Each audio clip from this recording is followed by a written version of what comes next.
Hey guys, this is Mr. Searcy. Welcome to week 5. Gosh, it's hard to believe. 5 weeks. Losing track of time sometimes. So, here's a scoop on what you got to do. If you go to the week 5 folder, which isn't published yet, let's take a look. So, really, we have 4 folders for 5 days of material. Let you know that one thing takes 2 days. Let's look at the Monday folder.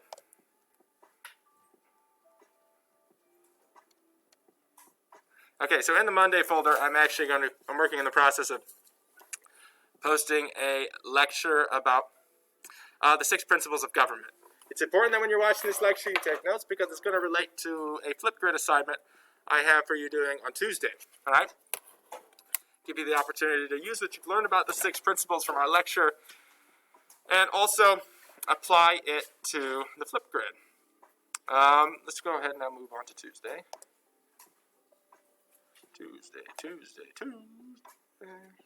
Tuesday, 6 principles Flipgrid. So here's what we got going for you. This whole week's about the Constitution. And before we get too crazy with the Constitution and read the Constitution, what I like to do is we talk about the 6 big definitions. In the government world and the academic world, we call this the 6 principles of government, right? Big deal, big ideas, big terms. And so what we're doing is we're taking the knowledge from these ideas and we're going to apply them to an in-class virtual discussion through Flipgrid. So if you go to the Flipgrid, watch me join Flipgrid with my computer that's about to crash. Advanced technology here. Sometimes you'd think I had a stone tablet and a hammer. And so here we go. Loading. I could sing a song in this time. Okay, so cool.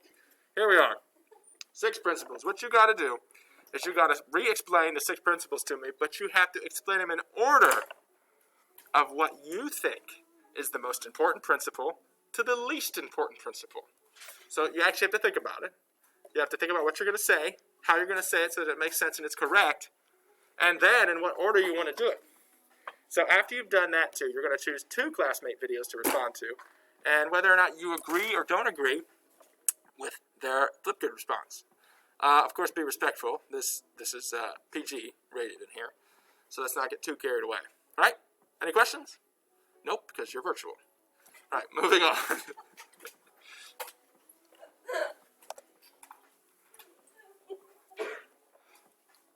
All right. So the Wednesday and Thursday folder is when we get too crazy to even believe.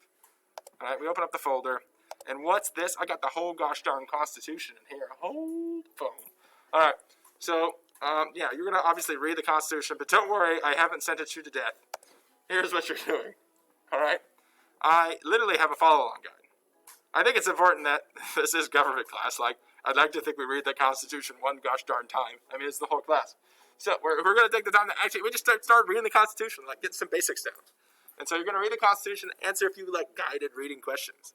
Things like, what does Article 1 do? What are some of the powers listed in Article 1?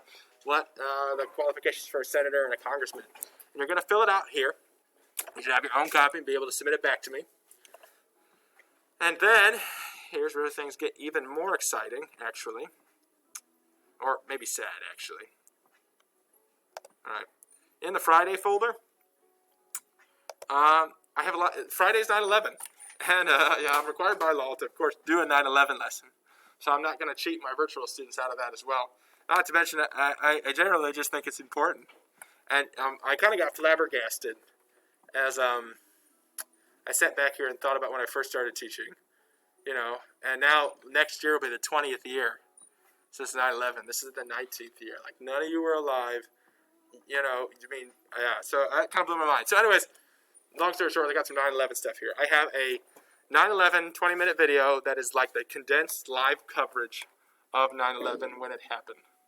Watch that video. I also have 3 photocopied parts of the Lima News from 9/11. You'll see here, I have the original papers from the Lima News. Actually published a special afternoon edition on the day of 9/11.